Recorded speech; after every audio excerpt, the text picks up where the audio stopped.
to the clinical podcast series brought to you by the American Academy of Optometry Foundation. Today's episode is entitled Determining Initial Ocular Comfort Differences between 0.7% Olopatadine and 0.035% Ketotifen. I'd like to thank our host, Dr. Mile Brujic, and our topical editor and expert, Dr. Andrew Pucker. And now it's my pleasure to begin today's broadcast. Welcome to this episode of the AAOF podcast series, and I'm joined with Dr. Andrew Pucker. Dr. Pucker, share with us and the audience just a little bit about yourself, your background. Thanks for having me. So I'm Andrew Pucker. My job currently is at Lexitas Pharma Services, where I'm the Senior Director of Clinical Development. And I also hold a part-time academic position at the University of Alabama at Birmingham, which is where we actually conducted the research for this paper today. That's great, Andrew. It seems to me, I've known you kind of your whole career, and I continue to see your name on more and more publications. And this one's interesting, personally, just from a clinical perspective, because oftentimes we want to do two things with any type of treatment that we're offering to patients. One, we want it to be effective, but two, we want it to be tolerable. And that's one of the things that you're kind of looking at here.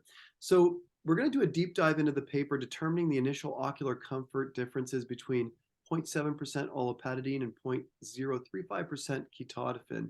These are both over-the-counter available antihistamine mast cell stabilizing agents, but I guess the first question I'll ask you is just give us a broad scope view on how the study was done and then some clinical applicability to it, Andrew. Sure. So as I'm sure most of you know, allergies is a big issue in the United States, and somewhere between 30 and 40% of our population suffers from ocular allergies. And being optometrists, our patients have problems, and they're probably even more likely to come see us. So maybe more than 40% of our patients have ocular allergies. But for any treatment to be effective, which both of these treatments in the study are effective at reducing eye itch, those sort of things, a patient needs to be able to tolerate them. So what we wanted to do is look at a new version of olopatadine, the extra strength Pataday, since it has a new formulation, and compare it to a common over-the-counter allergy eye drop, which was Alloway, the Ketotifen product. So what we did is we randomized patients to one of those two products. So they got one in the right eye, and then they got the other product in the left eye. And we just wanted them to compare in a couple of different ways what they thought of the initial application. So did it burn? Did it sting? Was it comfortable overall, sort of thing?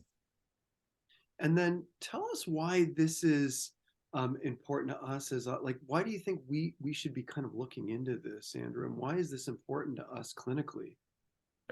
That's a great question. So if a drop burns, which I think a lot of patients will tell you that sometimes the Ketotifen drops burn over the counter and you prescribe them to them, even if it's over the counter, they may not want to do it if it burns, right?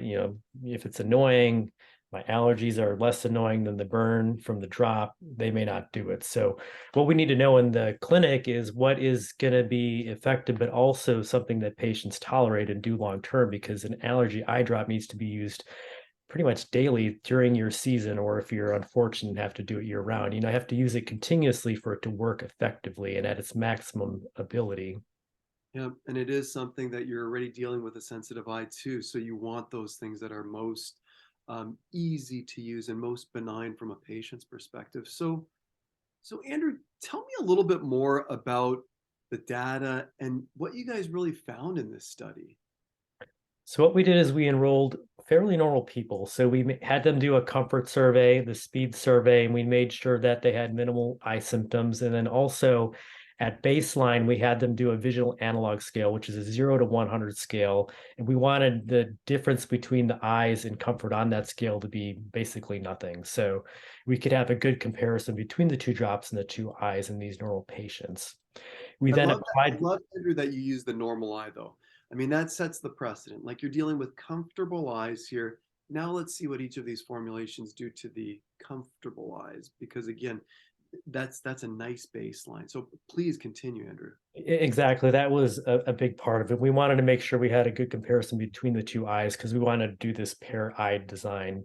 And with that, maybe this study should be repeated in people with ocular allergies. But we wanted to get a good initial understanding of the baseline comfort of these drops. So we randomized the patients, as I said, I think before, to one of the two drops in the right eye. The other eye got the other drop. And what we found is that at application, so right after drops go in, 30 seconds, 1 minute, the Pataday drops were actually much more comfortable and clinically meaningfully different than the comparison drop. And still there was a little bit of difference going out to 2 minutes, which is the max we measured. But at that point, it was starting to get not clinically meaningful differences. So you guys did randomize it, right? So sometimes patient would get right eye Olopatadine, left eye Ketotifen, and other times it would be the other way around, correct?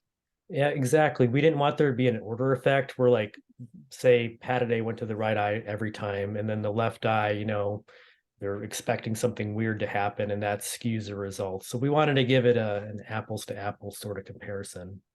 Andrew, anything interesting that you found related to the time of the symptom resolution in the paper?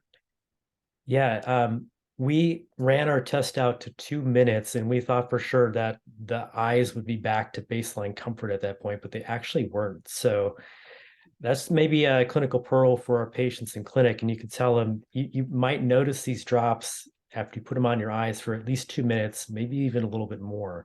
So if you educate them ahead of time that, it's probably not going to be bad, but you might notice a little difference with your eyes for up to 2 minutes or maybe more. That can just, prime them and they're ready for the drops as they're using them for the first time out of office. I love that that kind of gives us a little bit of guidance clinically, even too, with the data. Like, what do we do with something like this? Because again, they're both good antihistaminic agents. They both provide comfort relief because of the allergies, but understanding really kind of what the comfort scores are when patients are using them are just as important, I think. And is there anything, any other closing thoughts that you'd like to share with the audience on the study, or any other clinical pearls that you'd like to share with us? So, as I've already mentioned, eye allergies are super common, and we should be proactively asking our patients about their eye symptoms. So, do you have itching, burning? That, of course, will help you with diagnosing dry eye too. But, if they say they have itching, it's very likely they have some sort of ocular allergies, and you should be specifically prescribing a over-the-counter eye drop, and maybe you want to pick, say, an Olopatadine based drop over a Ketotifen one because it's more comfortable and they'd be more compliant overall. And then maybe they will also just have better symptoms resolution because of that. So I just want to encourage everyone to be proactive, just like with most conditions we need to manage chronically. And for that, I think our patients will be better off. I think those are great points. I think with something like ocular allergies in particular, when we're thinking about the contact lens wear, it's so important to identify these patients. Sometimes even if they come into our office and they're out of their allergy season, they forget to report it. Our technicians are actually trained to ask, do you experience allergy symptoms anytime throughout the year? Because for that same reason, Andrew, we want to arm them with the tools to control those allergy symptoms when they do act up. So this was awesome. Always love talking to you, picking your brain a little bit, getting a little bit of insights behind the research, and also too, you have this beautiful way of connecting it clinically as well. Andrew, thank you for joining us for this episode. Thank you for having me. Yeah. And thank you all for joining us on this episode of the AAOF podcast series. And a special thanks to CooperVision for their educational grant to make it all happen.